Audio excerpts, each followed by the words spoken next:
ओ अप्पा, पहिला तो फक्त प्रसादाचा शिऱ्यात दिसायचा, आता पाक सगळीकडे त्याची दावा सुरू आहे. इथं नाही सापडला तर पाक आफ्रिकेवरनं मागवाला. बाप्पा, प्रत्येक घराघरात हाच दिसालाय. छोट्या दुकानापासून मोठ्या मॉल पर्यंत याचीच हवा आहे. चकण्यामध्ये पण शेंगदाणा पण मागं टाकले हे असं सगळं चालून राहिले तर आपल्या सगळ्यांचं मार्केट खाऊन टाकली हो. ओ अप्पा, मी काय म्हणतोय, सगळी एकाच बिरादारीतली नव्हे, सगळ्यांनी कसं मिळून मिसळून राहायचं आपण. ओ अप्पा, कोकणाचा राजा ना तुम्ही, आता कोकणाला बी तुमच्या आधी त्याच्या नावानं ओळखालेत. ओ अप्पा, आमरस तुमचाच माणूस न, कसला घाण पिळलाय त्याला. अरे बोलवला ना कॉम्प्रोमाइजला, आल्यानंतर बोला काय ते. अरे या लेकन्यानो, तुमच्या सगळ्यांचा बाप आला. नमस्कार अप्पा. उठ, जागा दे त्याला. त्याला उड म्हणते, तू सरक तिकडे.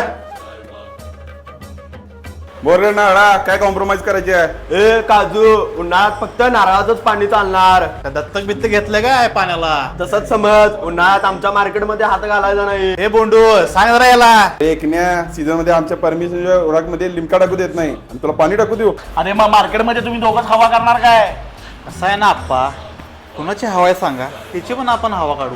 हात काढ, आत्ता शांत झालोय, पूर्ण जग फिरून आलोय जग. आणि तू जेवढा आत्ता रेट घेतोस ना, त्याच्या 10 पटीने रेट घेऊन शांत झालोय मी. आता जरी माझा रेट नसला की नाही, तरी गरीब शेतकऱ्यांना रेट याचं काम करतोय मी. आता जरी ड्रायफ्रूट विकत असलो की नाही, तरी काजू, ओला काजू, बोंडूचा रस आणि हुराक अख्खं सगळं मिळून आम्ही मार्केट जाम करणार आहे. कसं ना आप्पा, आपला पॅटर्नच वेगळा आहे.